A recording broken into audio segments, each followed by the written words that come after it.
নিরামিষ কচুরলতির এই রেসিপিটি আপনারাও ঘরে এই প্রসেসে একবার হলো বানিয়ে খেয়ে দেখবেন।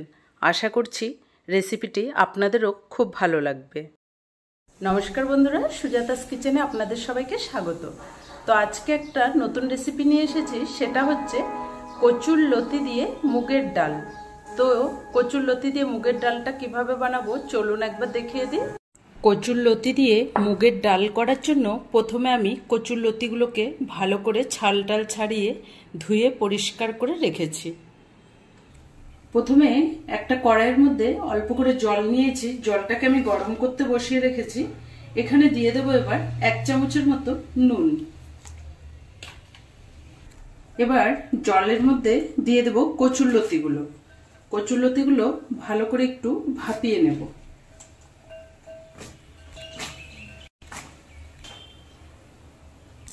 কচুরলতিটা ওদিকে ভাপাতে ভাপাতে এখানে একটা মশলা করে নেব। তার জন্য নিয়েছি 1/2 চামচের মতো জিরে, নিয়েছি 1 টুকরো আদা, আর দেব 4-5টে কাঁচা লঙ্কা।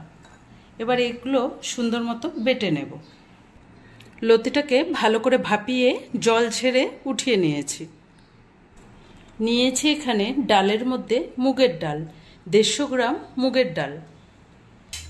এবার একটা কড়াই বসিয়ে দিয়েছি, কড়াইটা হয়ে গেছে গরম। তো এবার আমি মুগের ডালগুলো ভালো করে ভেজে নেব। ডাল ভাজার সময় একটুকু থামা যাবে না, যেহেতু মুগের ডাল সুন্দর মতো একটা কালার আসা পর্যন্ত ততক্ষণ আমার ভালো করে নাড়তে হবে। তো এইভাবে আমি নাড়তে থাকবো যতক্ষণ না একটা সুন্দর কালার আসে। ডালটা সমানে নেড়ে গেছি, তো দেখুন সুন্দর একটা কালার এসে গেছে ডালের থেকে, আর একটা খুব সুন্দর গন্ধ বের হচ্ছে। তো এই সময় আমি এখানে দিয়ে দেব অল্প করে নুন, আর দিয়ে দেব সাথে অল্প করে সর্ষের তেল। মুগ ডালে একটু সর্ষের তেল আর নুনটা দিয়ে এইভাবে ভাজলে খুব খেতে ভালো লাগে আর সুন্দর একটা সেন্ট বেরোয়। তো ডালটা আমার ভালো করে ভাজা হয়ে গেছে। এবার একটা প্রেসার কুকার বসিয়ে দিলাম, দিয়ে দেবো এতে কিছুটা গরম জল। এখানে আপনারা ঠান্ডা জলটাকে গরম করেও দিতে পারেন, গরম হয়ে গেলে পরে ডাল ছাড়বেন। এবার আমি আগে থেকে গরম করা জলটা দিয়ে দিলাম। এবার আমি ভেজে রাখা ডালগুলো দিয়ে দেব। ডালটা আমি ধুলাম না, কারণ ডালগুলোকে আমি সবসময় আগেই ধুয়ে রেখে দিই। আমার মনে হয় ভেজে রাখার পরে ডাল ধুলে সেন্টটা একটু কমে যায়। তো আমি ভাজার পরে কখনো ডাল ধুতে ভালো লাগে না, তাই এভাবে দিলাম। এবার আমি ডালটা একটা সিটি লাগিয়ে নেব। ডালটা সিটি লাগাতে লাগাতে আমি যে মশলাটা বেটে রেখেছিলাম, জিরে, কাঁচা লঙ্কা আর আদা, ওর মধ্যে এবার আরও কিছু মশলা অ্যাড করব। তার জন্য নিয়েছি এখানে অল্প হলুদ গুঁড়ো, অল্প শুকনো লঙ্কার গুঁড়ো, সাথে অল্প করে নুন, অল্প করে জল দিয়ে মশলাটাকে সব মশলা একসাথে সুন্দর করে গুলিয়ে নেব।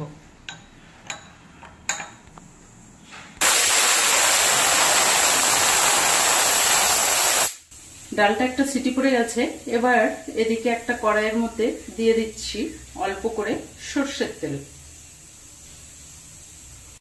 তেলটা একটু গরম হয়ে গেছে, দিয়ে দেবো এখানে একটা শুকনো লঙ্কা চিড়ে, দিয়ে দিলাম একটা তেজপাতা, দিয়ে দেব অল্প করে 5 ফোড়ন। ফোড়নটা একটু সুন্দর গন্ধ ছড়ানো পর্যন্ত একটু ভেজে নেব।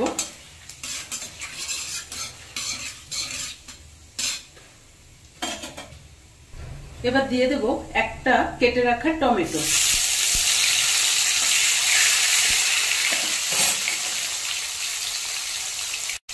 সাথে দেব 3-4টে কাঁচা লঙ্কা।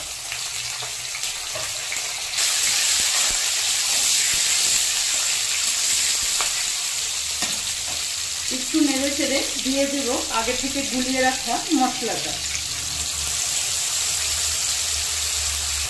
দিয়ে দেব অল্প করে মশলার বাটি ধুয়ে জলটা।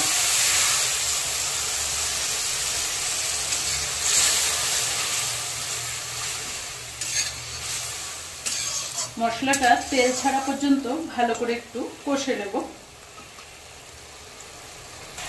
মশলা থেকে সুন্দর মতো তেলটাও উঠে আসছে, মশলাটা সুন্দর কষে গেছে। এবার দিয়ে দেবো এতে আগে থেকে ভাপিয়ে রাখা কচুরলতিটা।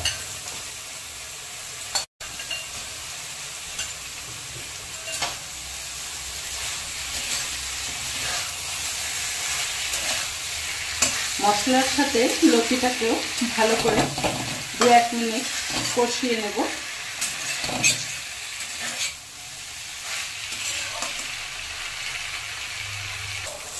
মশলার সাথে লতিটাকেও 2-3 মিনিট ভালো করে কষে নিয়েছি। তো লতিটাও সুন্দরভাবে কষা হয়ে গেছে। এবার এতে আগে থেকে সেদ্ধ করা ডালটা দেব। দেখুন ডালটা আমি একদম গলাইনি, ঠিক এরকম করে ফুটিয়েছি। তো এবার এখানে দিয়ে দিলাম। ডাল বেশি গলে গেলে খেতে ভালো লাগবে না।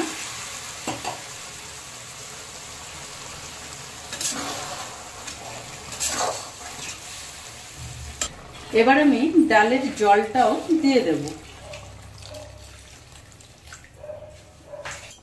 এবার এটাকে আমি ভালো করে 2-4 মিনিট ফুটাতে দেব। 3-4 মিনিট ভালো করে ফুটে গেছে। এবার উপর দিয়ে 1 চামচ চিনি দিয়ে দিলাম, আর দিয়ে দেব 1 টুকরো গন্ধরাজ লেবুর রস। এই রসটাতেই ডালের ফ্লেভারটা দারুণ টেস্ট এনে দেবে। এবার ওপর দিয়ে অল্প কুচনো ধনে পাতা দিয়ে দিলাম, সাথে দিয়ে দেব 2টো গন্ধরাজ লেবুর স্লাইস। এটা বেশি এখন আর ফোটানো যাবে না, তাহলে একটু তেতো হয়ে যাবে। এবার একটু ভালো করে নেড়ে দেব, তাহলেই হয়ে যাবে আজকের গন্ধরাজ লেবু দিয়ে কচুরলতি ডাল। আপনারাও এভাবে একবার বানিয়ে দেখবেন, দারুণ টেস্ট হয়। তো আজকের আমাদের কচুরলতির রেসিপিটি একদম রেডি। তো এবার আমি ঢেলে সার্ভ করে দেখাচ্ছি। তো আজকের এই কচুরলতির রেসিপিটি আপনাদের কেমন লাগলো কমেন্ট করে জানাবেন। ভালো লাগলে চ্যানেলটাকে লাইক, শেয়ার, সাবস্ক্রাইব করে দেবেন। ধন্যবাদ।